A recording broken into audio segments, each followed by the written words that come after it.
ہمارا معاشرہ اخلاقی پستی کی طرف جا رہا ہے، اور ہر رمضان المبارک پر آپ دیکھتے ہیں کہ مہنگائی کا بڑھ جانا اور ذخیرہ اندوزی، اسی طرح منافع خوری. کیونکہ دیکھیں نبی کریم علیہ السلام نے ارشاد فرمایا کہ جو ذخیرہ اندوزی کرتا ہے وہ ملعون ہے شخص. یہاں یہ دیکھیے کہ ایک بھائی اپنے چھوٹے بھائی کو لعنت دے تو وہ برا مان جاتا ہے، لیکن یہ ذخیرہ اندوز یہ چیز نہیں سمجھتے کہ نبی کریم علیہ السلام نے لعنت فرمائی ہے ذخیرہ اندوزی کے اوپر.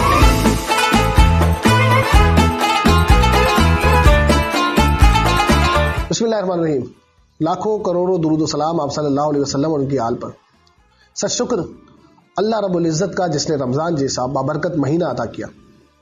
ناظرین کرام، دن بدن ہمارا معاشرہ اخلاقی گراوٹ کا شکار ہوتا جا رہا ہے. رمضان جیسے مہینے میں بھی ملاوٹ، ذخیرہ اندوزی، جھوٹ اور بہت ساری اخلاقی برائیوں کا شکار ہوتے جا رہے ہیں. اسی موضوع پر بات کرنے کے لیے ہمارے ساتھ آج موجود ہیں جناب محترم علامہ غلام مرتضیٰ مصطفی صاحب. السلام علیکم. سب سے پہلے آپ کو خوش آمدید کہتے ہیں. وعلیکم السلام ورحمۃ اللہ وبرکاتہ. حضرت یہ بتائیں کہ رمضان المبارک کا بابرکت مہینہ ہے، اس پہ بھی لوگ ذخیرہ اندوزی کرتے ہیں، ملاوٹ کرتے ہیں، منافع خوری کرتے ہیں، جھوٹ بولتے ہیں، وعدہ خلافی کرتے ہیں. اس کے کیا اسباب ہیں؟ ان الحمد للہ والصلاۃ والسلام علی رسول اللہ. تمام حمد و ثنا و تعریفات اللہ وحدہ لا شریک کے لیے، جو خالق کائنات ہے، مالک انس و جاں. اس کے بعد اربوں خربوں درود و سلام اس پیاری ذات اقدس پر کہ جس نے اپنی گناہ گار امت کی بخشش کے لیے رات کی تاریکیوں میں اپنے قیمتی آنسو پیش کیے. حضور نبی کریم علیہ الصلوۃ والسلام ہمارے لیے مشعل راہ ہے. لقد کان لکم فی رسول اللہ اسوۃ حسنہ.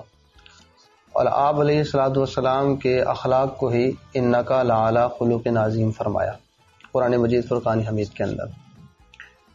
ہمارے یہاں معاملہ یہ ہے کہ اخلاقی گراوٹ کے حوالے سے جب تربیت کا فقدان پیدا ہو جائے والدین کی طرف سے، اسی طرح ماں باپ کی طرف سے، تو پھر یہ اخلاقی گراوٹ کا شکار ہو جاتا ہے معاشرہ، اور دن بدن یہ معاشرہ اخلاقی گراوٹ کا شکار ہوتا ہی جا رہا ہے. اور اس میں ایک مین چیز ہوتی ہے احساس کا جب نہ ہونا، یہ اور معاشرے کو اخلاقی پستی کی طرف لے کر جاتا ہے. تو یہ میں سمجھتا ہوں کہ سب سے پہلے جو اسباب ہیں اخلاقی گراوٹ کے حوالے سے، والدین کی تربیت اور اساتذہ کی تربیت، جو اساتذہ نے کرنی تھی، جو ان کی ذمہ داری تھی، والدین کی ذمہ داری تھی، انہوں نے یہ ذمہ داری نبھانا اب چھوڑ دی ہے. اب نہ ہی والدین ذمہ داری نبھا رہے ہیں، نہ ہی اساتذہ ذمہ داری نبھا رہے ہیں. اور پھر نتیجہ کیا نکل رہا ہے کہ ہمارا معاشرہ اخلاقی پستی کی طرف جا رہا ہے. اور ہر رمضان المبارک پر آپ دیکھتے ہیں کہ مہنگائی کا بڑھ جانا اور ذخیرہ اندوزی، اسی طرح منافع خوری. حالانکہ اگر اس چیز کو سمجھا جائے کہ منافع خوری، مہنگائی یہ ایک بہت بڑا سمجھ جائیں کہ اخلاقی گراوٹ کے حوالے سے ایک معاملہ ہے. کیونکہ دیکھیں نبی کریم علیہ السلام نے ارشاد فرمایا کہ جو ذخیرہ اندوزی کرتا ہے وہ ملعون ہے شخص. یہاں یہ دیکھیے کہ ایک بھائی اپنے چھوٹے بھائی کو لعنت دے تو وہ برا مان جاتا ہے، لیکن یہ ذخیرہ اندوز یہ چیز نہیں سمجھتے کہ نبی کریم علیہ السلام نے لعنت فرمائی ہے ذخیرہ اندوزی کے اوپر. اور ذخیرہ اندوزی کے نتیجے میں ہوتا کیا ہے کہ مہنگائی بڑھتی ہے، منافع خوری بڑھتی ہے، اور پھر اس نتیجے میں لوگوں کا ذہنی سکون برباد ہوتا ہے. آپ دیکھیں کہ ابھی رمضان المبارک کے اندر پہلے سے ہی لوگ اسی کے اندر مبتلا ہیں کہ مہنگائی ہو جائے گی، یہ ہو جائے گا، فلاں ہو جائے گا، اور لوگوں کا ذہنی سکون برباد ہو چکا ہے. ایون کہ رمضان کے اندر ان کی عبادات بھی جو ہے وہ سیو نہیں ہے. عبادات کے اندر بھی ان کو یہ خیال آ رہا ہوتا ہے کہ بھائی اتنی مہنگائی ہوگی، یہ کام کرنا ہے، فلاں کام کرنا ہے، فلاں کام کرنا ہے. تو لہٰذا میں سمجھتا ہوں کہ جب انسان کے اندر سے احساس ختم ہو جاتا ہے تو پھر یہ معاملات ہوتے ہیں. تو اس چیز کو سمجھنا چاہیے کہ نبی کریم علیہ الصلوۃ والسلام نے ذخیرہ اندوزی اور منافع خوری کے حوالے سے منع فرمایا کہ اتنا منافع رکھا جائے جو حق ہے، اس سے زیادہ نہیں. اس سے زیادہ یہ ہے کہ لوگ تنگ ہوں گے، لوگ پریشان ہوں گے، اور لوگوں کی پریشانی کا ناجائز فائدہ نہیں اٹھایا جائے. لیکن ہمارے یہاں یہ ہے. اور دوسری بات یہ کہ جیسے ہی اس ملک کے اندر یعنی پاکستان کے اندر رمضان المبارک آتا ہے، یہاں پر یہ معاملہ ہے کہ یہ مہنگائی کا بڑھ جانا. دیگر ممالک کے اندر آپ دیکھیں ان کے کوئی مذہبی تہوار آتے ہیں تو ان کے اندر سیل لگ جاتی ہے، بازار لگ جاتے ہیں، اور وہاں پر ڈسکاؤنٹ دیا جاتا ہے. یہاں تو الگ ہی معاملہ ہے. ایون یورپ میں رمضان کے دنوں میں بازار لگ جاتے ہیں، حالانکہ وہ ان کا تہوار نہیں ہے بالکل، لیکن ڈسکاؤنٹڈ بازار لگ جاتا ہے، اور مسلمانوں کے لیے وہ ڈسکاؤنٹ دیتے ہیں کہ نہیں ان کا مبارک مہینہ آ گیا. تو لہذا میں سمجھتا ہوں کہ کم از کم جو منافع خور ہیں، ذخیرہ اندوز ہیں، ان کو یہ حدیث مبارکہ یاد رکھنی چاہیے کہ جس میں آپ علیہ الصلوۃ والسلام نے لعنت فرمائی ہے. اور یہ دیکھیے کہ لعنت نبی کریم علیہ الصلوۃ والسلام کی ہے. تو لوگوں کا اگر آپ ذہنی سکون برقرار رکھنا چاہتے ہیں تو یہ مہنگائی چھوڑ دیں، اتنا منافع رکھیں جو آپ کا حق ہے، تاکہ دیگر لوگ رمضان کے اندر اچھی طرح عبادت کر سکیں اور یہ جو مہنگائی کا ایک معاملہ ہے یہ اس کے اندر کنٹرول ہو سکے. حضرت ہم جب حدیث مبارکہ پڑھتے ہیں تو آپ صلی اللہ علیہ وسلم کی جو اخلاقیات میں حدیثیں ہیں وہ کثیر تعداد میں ملتی ہیں. بے شک. جیسے آپ صلی اللہ علیہ وسلم نے فرمایا مفہوم ہے کہ منافق کی 3 نشانی ہے، بات کرے تو جھوٹ بولے، وعدہ کرے تو وعدہ خلافی کرے، اور امانت میں خیانت کرے. اگر ہم دیکھتے ہیں ہمارے معاشرے کو تو ہمارا معاشرہ ان تینوں برائیوں میں اتنا گرا ہوا ہے. آپ خود ماشاءاللہ سے لوگوں سے ملتے ہیں، آپ عالم ہیں، آپ اس بات کا جو ہے تدارک بھی رکھتے ہیں. تو حضرت اس کی بنیادی وجہ آپ کو کیا لگتا ہے کیا ہو سکتی ہے کہ جب نبی علیہ السلام کہہ رہے ہیں منافق کی 3 نشانیاں اور ہم ان تینوں نشانیوں میں بتدریج پائی جاتی ہے ہم میں؟ اس کی وجہ دیکھیں، میں یہ سمجھتا ہوں کہ دین سے دوری. دین کے اگر قریب آ جائیں تو دین ہمیں سب کچھ سکھاتا ہے. ہمارا دین ایسا ہے کہ کسی بھی معاملے میں ہمارے دین نے کجی نہیں چھوڑی. ہر معاملے میں دین نے ہماری رہنمائی کی ہے. ایون کہ قرآن مجید فرقان حمید کے اندر اللہ تبارک و تعالی نے ارشاد فرمایا کہ لقد کان لکم فی رسول اللہ اسوۃ حسنہ، تمہارے لیے نبی کریم علیہ الصلوۃ والسلام کی زندگی اسوہ حسنہ ہے. تو اگر ہم نبی کریم علیہ الصلوۃ والسلام کی زندگی کو اپنا لیں اور آپ علیہ الصلوۃ والسلام کی سیرت کے مطابق زندگی گزاریں تو میں سمجھتا ہوں کہ ان تمام برائیوں سے ہم نکل سکتے ہیں. منافقت بھی ہم سے دور ہو سکتی ہے اور اسی طرح دیگر جتنی بھی برائیاں ہیں وہ آہستہ آہستہ کور ہو کر ایک اچھا معاشرہ تشکیل دیا جا سکتا ہے. تو میں یہ سمجھتا ہوں کہ نبی کریم علیہ الصلوۃ والسلام کی زندگی سے ہم دور ہیں اور یہ زندگی ہمیں اپنانے کی ضرورت ہے. وجہ یہی ہے، اگر یہ اپنا لیں گے تو انشاءاللہ وہ وقت دور نہیں ہے کہ ہمارے معاشرے کے اندر یہ ساری برائیاں ختم ہو جائیں گی. اچھا حضرت، آج کل سوشل میڈیا کا دور ہے، آپ کو پتا ہے ہر ایک کے پاس جو ہے وہ اسمارٹ فون ہے، اس میں سوشل سائٹس ہیں. سوشل سائٹس نہ بھی ہو، اس کے علاوہ بھی ہمارے اندر ایک اور برائی جنم لے چکی ہے کہ ہم کوئی بھی خبر ہو اس کی بغیر تحقیق کرے آگے بڑھا دیتے ہیں اس کی. اچھا دوسری بات ہے، تحقیق میں پتہ بھی ہوتا ہے تب بھی ہم جو ہے امانت میں خیانت کرتے ہیں. یعنی ایک جھوٹی خبر ہے، ایک جھوٹی بات ہے، اسے ہم آگے بڑھا دیتے ہیں. نہ صرف اس میں بلکہ اگر ہم دیکھیں کہ کسی لڑکی کا رشتہ آیا اور لڑکا جو ہے وہ بڑا اچھا ہے اور حسد میں، جلن میں، اور آپ کو پتا ہے اس طرح، تو اس کے بارے میں جھوٹ بول دیں گے، اس کے بارے میں جو ہے نا برائی کر دیں گے. اسی وائس ورثہ کر دیں گے، لڑکا اچھا نہیں ہے اور رشتہ کروانا ہے تو اس کے بارے میں جو ہے نا بڑی وہ اچھائی بتائیں گے اس کی، حالانکہ وہ اچھائی اس میں نہیں ہوتی اور آخری میں نتیجہ یہ نکلتا ہے کہ بات طلاق تک جاتی ہے. تو یہ تو جو ایک تو معاشرے میں اور دوسرا سوشل میڈیا پہ بغیر تحقیق کے بات کو آگے بڑھانا، الزامات لگانا، اس کے بارے میں آپ کی کیا رائے ہے؟ دیکھیں قرآن مجید فرقان حمید میں اللہ تبارک و تعالیٰ نے ارشاد فرمایا یا ایھا الذین آمنوا ان جاءکم فاسق بنبأ فتبینوا، کہ اے ایمان والو اگر تمہارے پاس کوئی خبر آئے تو پہلے تمہیں چاہیے کہ اس خبر کی اچھی طرح تصدیق کر لو. ہمارے یہاں معاملہ یہ ہے کہ اگر تصدیق کر بھی لی جاتی ہے، جس طرح آپ نے کہا نا کہ لڑکی کے رشتے کے معاملے کے اندر اگر تصدیق کر بھی لی جاتی ہے، پتہ بھی ہوتا ہے کہ فلاں بندہ صحیح نہیں ہے، اس کے باوجود بھی رشتہ کر دیا جاتا ہے، تو معاملہ یہ ہوتا ہے کہ وہ دیکھتے ہیں کہ لڑکا ویل سیٹلڈ ہے نہیں. تو یہ چیزیں دیکھتے ہوئے وہ غلطی ان کی خود کی ہے، وہ اس چیز کو ایکسیپٹ نہیں کرتے. تو لہذا قرآن کا جو حکم ہے، قرآن کے حکم کے مطابق پہلے آپ اس کی اچھی طرح تحقیق کریں. تحقیق کرنے کے بعد اس کے بعد پھر آپ اپنے معاملات کو آگے بڑھائیں. لیکن معاملہ یہ ہوتا ہے کہ میں نے ایک وہ واقعہ سنا تھا کہ اگر رشتہ اچھا ہو تو استخارے میں بھی ہاں آ جاتی ہے، اور اگر پیسے والا ہو تو پیسے والا ہو، اور اگر پیسے والا نہ ہو، کنگلا ہو، تو پھر استخارے میں بھی نہ آ جاتی ہے. تو یہ ہمارے یہاں معاملہ یہ معاشرے کے اندر پایا جاتا ہے اس لحاظ سے. تو لہذا قرآن کی آیت کے مطابق اگر ہم عمل کر لیں کہ ہمارے پاس کوئی خبر آئے تو اس کی پہلے اچھی طریقے تحقیق کریں، تحقیق کرنے کے بعد پھر اپنے معاملات آگے بڑھائیں تو انشاءاللہ پھر یہ برائی بھی ختم ہو جائے گی. اچھا رشتے کی بات آئی تو چلیں ایک اور سوال میرے ذہن میں آ گیا آپ کی بات سے. خواتین کے لیے جو پسند کے رشتے ہوتے ہیں اپنی، ہمارے معاشرے میں ایسا دیکھا گیا ہے کہ ان کی رائے نہیں لی جاتی. مطلب باپ کا بھائیوں کا ایسا ایگو ہوتا ہے کہ ہم نے بول دیا اب تمہیں کرنی ہے، صحیح ہے، فلاں کا بیٹا ہے میرا، میں نے زبان دے دی، میرا یہ ہے، میری عزت وہ ہو جائے گی، اس طرح کی بات ہے. اب رہنا لڑکی کو ہے ساری زندگی، اور تھوپ کون رہا ہے؟ باپ اور بھائی. اس بارے میں اسلام کا کیا حکم ہے؟ کیونکہ ہم نے سنا پڑھا، اب جیسے استادوں نے بتایا کہ آپ صلی اللہ علیہ وسلم نے اپنی بیٹی تک سے سیدہ فاطمہ سے پوچھا تھا کہ علی کے لیے رشتہ ہے تو کیا تم راضی ہو اس کے لیے؟ دیکھیں، اگر اس حدیث مبارکہ کے مطابق آپ نے سوال کیا، اسی میں خود آپ نے ماشاءاللہ جواب دیا کہ نبی کریم علیہ الصلوۃ والسلام نے اپنی بیٹی سے خود پوچھا کہ تمہارے لیے علی کا رشتہ آیا ہے، قبول ہے یا نہیں. تو دیکھیں، پوچھنا، سب سے پہلے یہ پوچھنا کیا ہے؟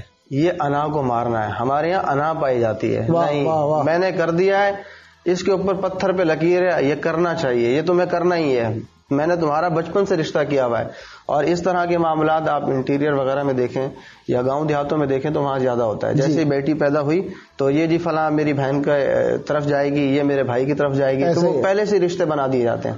حالانکہ یہ سنت کے خلاف ہے. حکم یہ ہے کہ لڑکی کو زندگی گزارنی ہے، ایک دفعہ لڑکی سے بھی پوچھا جائے، اور ہمارے یہاں پوچھا نہیں جاتا. یہ ایک میں سمجھتا ہوں کہ ظلم ہے لڑکی کے اوپر، کیونکہ زندگی اس نے گزارنی ہے، اور ایک مرتبہ دیکھنے کی بھی اجازت ہے کہ لڑکا لڑکی دیکھ بھی لیں، یہ بھی اجازت ہے.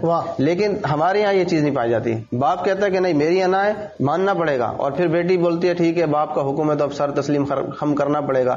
اور پھر بتایا بھی جاتا ہے بیٹی کو، بیٹا میں تمہارا باپ ہوں اور میں تمہارے لیے اچھا سوچ رہا ہوں، میں تمہارے لیے سب کچھ کر رہا ہوں. بھائی جب آپ اچھا سوچ رہے ہیں تو پھر آپ سنت کے مطابق عمل بھی کر لیجئے نا.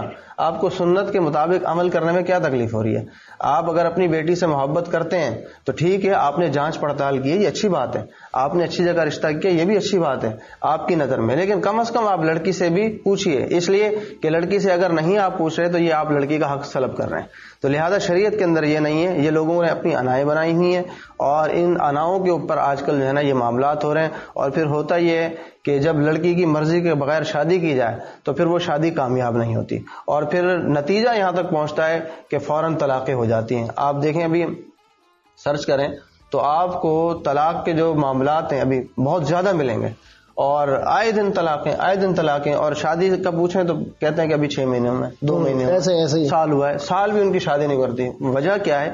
ہم مزاج، اور پھر اسی طرح مزاج کا نہ ہونا.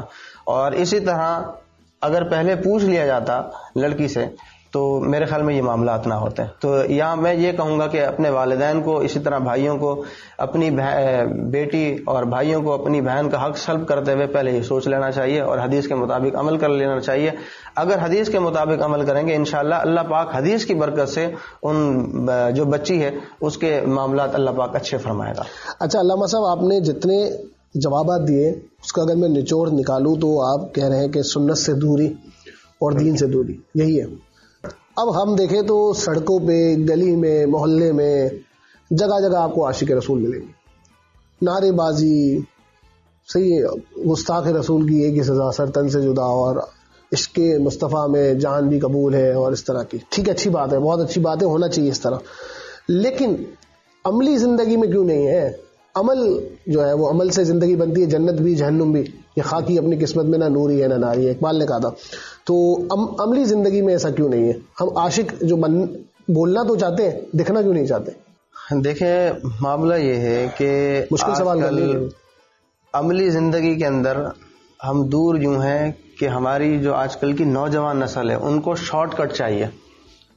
اور میں آپ کو حقیقت بتاؤں، آج کل جو عالم دین شارٹ کٹ کا راستہ بتائے، جو آج کل پیران نظام شارٹ کٹ راستہ بتاتے ہیں، بولتے ہیں یہ زبردست مولوی ہے، یہ زبردست عالم دین ہے، اور یہ زبردست پیر ہے، اس لیے کہ یہ شارٹ کٹ بتا رہا ہے. عملی زندگی سے دور اسی وجہ سے کہ ہمیں کسی نہ کسی طریقے شارٹ کٹ مل جائے. اور میں یہ سمجھتا ہوں کہ اگر ہم صحابہ کی زندگی پڑھیں تو عملی زندگی صحابہ کی بھرپور ہے. یہاں تک کہ 10 صحابہ کرام عشرہ مبشرہ، نبی کریم علیہ الصلوۃ والسلام نے فرمایا کہ تم جنتی، تم جنتی، تم جنتی، اشاروں کے ساتھ، اور متعدد مقامات پر فرمایا. جب ان کو جنت کا ٹکٹ مل گیا صحابہ کرام کو، تو ہونا یہ چاہیے تھا کہ وہ جنت کا ٹکٹ لے کر بیٹھ جاتے اور کہتے یا رسول اللہ آپ نے جنت کا ٹکٹ دیا، ہمیں کیا ضرورت ہے عمل کرنے کی. لیکن دیکھا یہ گیا، آپ کتب پڑھیے، صحابہ کرام کی زندگی پڑھیے، جن جن کو ٹکٹ ملے جنت کے، اگر وہ 2 نوافل پڑھتے تھے تو انہوں نے اپنی نوافل کی تعداد بڑھا دی۔ اللہ اکبر۔ اگر وہ قرآن مجید فرقان حمید کا 1 سپارہ روز پڑھتے تھے تو انہوں نے 5 سپارے پڑھنے شروع کر دیے۔ عملی زندگی کے اندر وہ آگے آئے، لیکن ہمارے یہاں عملی زندگی اب چھوڑ چکے ہیں۔ وجہ یہ ہے کہ ہمیں کسی نہ کسی طریقے شارٹ کٹ دے دی جائے۔ اور دیکھیے آپ، یہ جو مقدس راتیں آتی ہیں، شب برات ہو گئی، اسی طرح لیلۃ القدر کی رات ہو گئی، اسی طرح شب معراج ہو گئی، ہمارے نوجوان نسل وہ ایسے معاملات ڈھونڈتے ہیں، ایسے پرچے ڈھونڈتے ہیں کہ جن کے اوپر ہمیں کوئی شارٹ کٹ مل جائے، ہم یہ 4 نوافل پڑھ لیں، یہ کر لیں، فلاں کر لیں۔ اور ہمارے یہاں اب پایا جا رہا ہے، اور سوشل میڈیا کا دور ہے، ہمارے یہاں جنت جانے کے لیے شارٹ کٹ راستے اتنے تلاش کی جاتے ہیں۔ آج کل آپ دیکھیے میسج، جی یہ 10 بندوں کو بھیج دیجیے، آپ جنت کے اندر چلے گا۔ بھائی جنت کے اندر جانا اتنا آسان تو نہیں ہے جتنا آج ہماری نوجوان نسل نے بنا دیا ہے، اور باقاعدہ ان کے دماغوں کے اندر یہ بٹھایا گیا ہے۔ بھائی اگر آپ عشق رسول کا نعرہ لگاتے ہیں تو میں یہ سمجھتا ہوں کہ عشق رسول میں آپ زندگی بھی اپنائیں، نبی کریم علیہ الصلوۃ والسلام کی عشق رسول کا نعرہ لگا رہے ہیں تو آپ صحابہ کی زندگی کو پڑھیے، پھر صحابہ کی زندگی کے مطابق زندگی گزاریے، پھر آپ سچے پکے عاشق رسول کہلائیں گے، ورنہ میں سمجھتا ہوں کہ منافق کہلائیں گے، کہ عملی زندگی کے اندر آپ الگ ہیں اور زبان سے کچھ اور کہہ رہے ہیں، تو یہ بالکل نامناسب رویہ۔ بڑی ضرورت کی آپ نے یہ بات کر کے، کیونکہ اکثر جواب یہ آتا ہے کہ ہم جو ہے وہ نافرمان ضرور ہے، غدار نہیں ہے۔ یہ نافرمانی اور غداری میں کیا فرق ہے؟ نافرمانی تو غداری ہوگی۔ اگر میرا باپ مجھ سے کہے کہ یہ کرو اور میں وہ کام نہیں کر رہا، اور میں اپنے باپ کو کہوں میں تیرا کام تو نہیں کر رہا، تو اس سے محبت کرتا ہوں، تیری نافرمانی کر رہا ہوں لیکن غداری نہیں کر رہا۔ یہ کمفرٹ زون جو ہے ہم نے ڈھونڈ لیا اپنے لیے، یہ اس کی کیا وجہ ہے حضرت؟ یہ ہمارے یہاں یہ خود سے لوگوں نے جملے بنائے کہ نافرمان نہیں ہے اور ہم غدار نہیں ہیں، نافرمان نہیں ہے، تو یہ میں سمجھتا ہوں خود سے جملے بنائے گئے ہیں۔ اگر ہم قرآن مجید فرقان حمید کا مطالعہ کریں تو نبی کریم علیہ الصلوۃ والسلام کی اطاعت کے حوالے سے بار بار حکم آیا، اور یہاں تک قرآن مجید فرقان حمید کے اندر فرمایا گیا کہ وَمَن يُطِعِ اللَّهَ وَرَسُولَهُ يُدْخِلْهُ جَنَّاتٍ تَجْرِي مِن تَحْتِهَا الْأَنْهَارُ، کہ جو اللہ اور اللہ کے رسول کی اطاعت کرے گا وہ جنت کے اندر داخل ہوگا، ایسی جنت کے اندر جس کے نیچے نہریں جاری ہیں۔ لیکن اگر نافرمانی کرتا ہے تو نافرمانی کے حوالے سے بھی کہا گیا ہے کہ جو اللہ اور اللہ کے رسول کی نافرمانی کرے گا وہ جہنم کے اندر چلا جائے گا۔ تو لہذا یہ جو ہمارے یہاں پایا جاتا ہے کہ ہم نافرمان تو نہیں ہے، غدار تو نہیں ہے اور نافرمان بھی نہیں ہے، یہ غلط ہے۔ اگر آپ کہتے ہیں کہ ہم بالکل صحیح ہیں اور نافرمان نہیں ہیں تو پھر آپ نبی کریم علیہ الصلوۃ والسلام کی زندگی کو اپنا لیجئے، اس کے اندر اپنانے میں کون سی پریشانی ہو رہی ہے؟ تو آپ نبی کریم علیہ الصلوۃ والسلام کی زندگی اگر نہیں اپنا رہے تو آپ نافرمان ہیں، اور غداری بھی پھر کوئی دور نہیں ہے۔ جب انسان نافرمانی کے راستے پہ چلتا ہے تو پھر آہستہ آہستہ غداری کے راستے بھی چلتا ہے، اس لیے کہ شیطان ایک راستہ کھولتا ہے، پھر آہستہ آہستہ دوسرے راستے بھی کھلتے جاتے ہیں۔ اللہ۔ اچھا حضرت، رمضان کا مہینہ چل رہا ہے اور ہم نے دیکھا کہ رمضان میں خوب جو ہے وہ امداد ہوتی ہے، لوگ جو ہے وہ غریبوں میں راشن تقسیم کرتے ہیں، کھانا کھلاتے ہیں، اور عید کے جوڑے تقسیم کرتے ہیں، زکاتیں دیتے ہیں، لیکن ساتھ ساتھ جو ہے نا ایک چیز جو ہے ون آئی یعنی کیمرہ، وہ ساتھ ساتھ ہوتا ہے، کیمرہ ساتھ ساتھ ہوتا ہے۔ اب اس بارے میں آپ کیا کہیں گے؟ یہ جو ریاکاری ہے جس میں غریب کی جو ہے وہ عزت جو ہے نا محفوظ نہیں ہے، اس کی جو ہے وہ عزت نفس مجروح ہو رہی ہے، اس بارے میں آپ کی کیا رائے ہے؟ ریاکاری ایک بہت بڑا گناہ ہے اگر ہم سمجھیں تو۔ دیکھیں ایک حدیث مبارکہ ملتی ہے کہ آپ علیہ الصلوۃ والسلام نے فرمایا کہ کل قیامت کے دن جو سب سے پہلے جہنم کے اندر جانے والے اشخاص ہوں گے وہ 3 ہوں گے، ایک سخی ہوگا، ایک شہید ہوگا، اور تیسرا شخص میرے ذہن میں نہیں آ رہا۔ تو 3 اشخاص کے بارے میں، تیسرے شخص عالم کے بارے میں کہا گیا، عالم کے بارے میں۔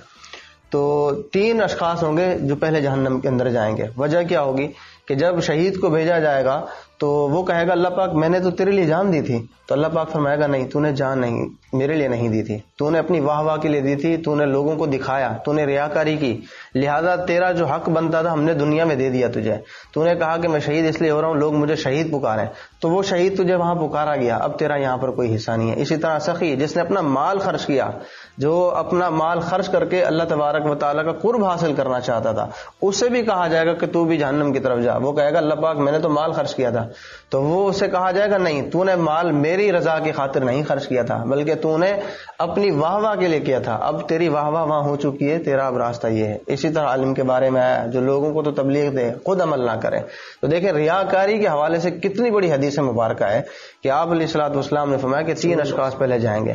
تو اس حدیث کو اگر ہم ذہن میں رکھ لیں، جو صدقہ اور خیرات کرنے والے ہیں، جو رمضان کے اندر راشن تقسیم کرنے والے ہیں، یہ اگر حدیث مبارکہ ذہن میں رکھ لیں تو میں سمجھتا ہوں کہ یہ برائی بھی ختم ہو جائے گی۔ لیکن ہمارے یہاں معاملہ کیا ہے کہ آج اگر ہم صدقہ بھی دیتے ہیں، راشن بھی دیتے ہیں یا لوگوں کی مدد بھی کرتے ہیں تو پہلے کیمرہ ہوتا ہے، پہلے ان کی عزت نفس مجروح کی جاتی ہے، اس کے بعد پھر ان کو یہ چیزیں دی جاتی ہیں۔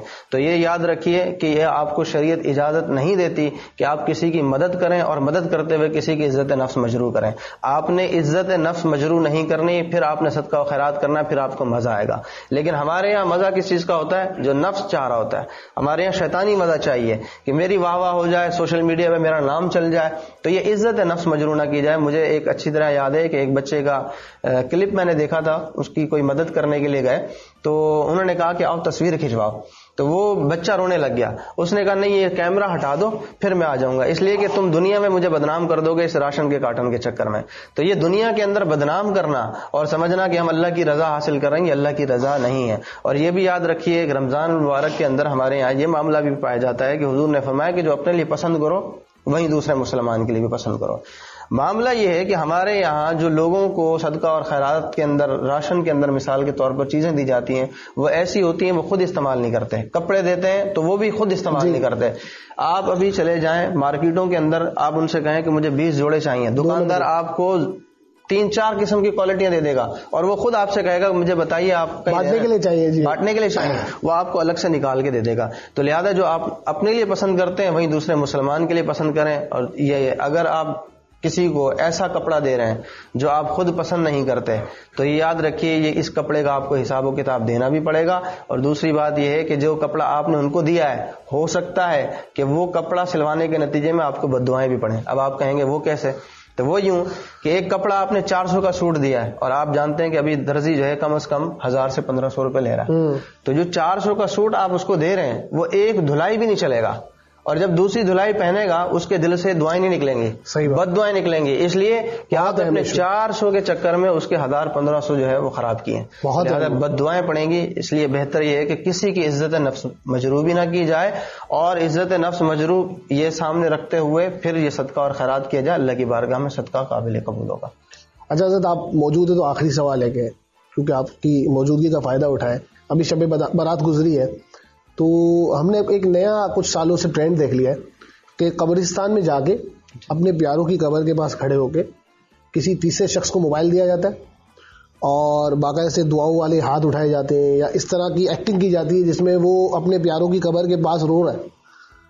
مطلب میں جب اپنے والدین کی قبر پہ جاتا ہوں تو میرے جو ہے پاؤں کے تلے زمین نکل جاتی کہ یہ کل تک میرے ساتھ تھے، کل تک یہ جاگ رہے تھے، بات کر رہے تھے، محبت کرتے تھے، شفقت کرتے تھے، ڈانٹتے تھے، کھانا کھلاتے تھے، اصلاح کرتے تھے، اور آج زمین کے اندر ہے۔ اور میں دیکھ رہا ہوں ایسے لوگ تصویریں بنا رہے ہیں اور پھر سوشل میڈیا پہ ڈال رہے ہیں، مطلب میرے پاس الفاظ نہیں ہے بولنے کے لیے، اس بارے میں کچھ کہیں، یہ میرے دل کے بہت قریب موضوع ہے، اس لیے اس پہ کچھ آپ کریں۔ دیکھیں میں یہ سمجھتا ہوں کہ جب انسان کے دل سے خوف خدا نکل جائے تو پھر یہ ساری برائیاں آ جاتی ہیں۔ خوف خدا ہو تو پھر یہ برائیاں نہیں آتی، اس لیے کہ آپ جب بھی کوئی کام کریں گے آپ کے دل میں خوف خدا ہوگا، اور جب خوف خدا نہیں ہے تو پھر یہ سارے معاملات۔ اب آپ یہ دیکھیے کہ نبی کریم علیہ الصلوۃ والسلام نے فرمایا کہ قبرستان جایا کرو، کیوں جایا کرو؟ اس لیے کہ وہاں سے عبرت حاصل کرو، تم نے بھی وہاں جانا ہے۔ لیکن آج ہمارے یہاں عبرت حاصل نہیں کی جاتی وہاں سے، آج ہم اگر وہاں جاتے ہیں تو وہاں پر ریاکاری کے لیے وہاں پر جاتے ہیں، تصویریں بناتے ہیں، حالانکہ اخلاقیات میں سے یہ بھی ہے کہ جو آپ کے چلے گئے ہیں لواحقین ان کے لیے دعائے مغفرت کی جائے۔ تو یہاں دعائے مغفرت بعد میں ہوتی ہے، پہلے اپنی تصویریں ہوتی ہیں، پہلے ریاکاری ہوتی ہے، پھر یہ معاملات ہوتے ہیں۔ تو اس کا مطلب یہ ہے کہ آپ اخلاقیات سے بھی نیچے اتر چکے ہیں اور خوف خدا آپ کے دل میں نہیں ہے جب یہ معاملات کر رہے ہیں۔ اگر خوف خدا ہوتا تو آپ وہاں جاتے، عبرت پکڑتے اور جا کر وہاں ان کے لیے اخلاقیات کے حوالے سے دعائے مغفرت کرتے، اور اپنے لیے وہاں پر جا کر اپنے لیے بھی دعا کرتے کہ اللہ پاک میں نے بھی اس مقام پہ آنا ہے. تو جب انسان اپنے آپ کو اس چیز کو پرکھتا نا پھر یہ ساری چیزیں نہیں کرتا. تو میں سمجھتا ہوں کہ خوف خدا دل میں نہ ہونا یہ اس کا سب سے بڑا سبب ہے. بہت شکریہ علامہ صاحب، آپ نے اپنا وقت دیا. ناظرین کرام، آپ اپنے پیاروں کی قبر پہ جاتے ہیں تو خدا کے لیے اگر آپ اس عمل میں مبتلا ہیں تو اپنے پیاروں کو بیچنا چھوڑ دیں. ان کے لیے لائکس اور کمنٹ استعمال کرنا ان کو اور پھر لائک اور کمنٹس بٹورنا یہ بڑی بے شرمی اور بغیرتی کی بات ہے. معذرت کے ساتھ علامہ صاحب نے بہت اچھی باتیں کی. آپ اس سے اتفاق بھی کر سکتے ہیں، اختلاف بھی کر سکتے ہیں. اپنی رائے کمنٹ سیکشن میں دیں. کل تک کے لیے اجازت دیں. اللہ حافظ.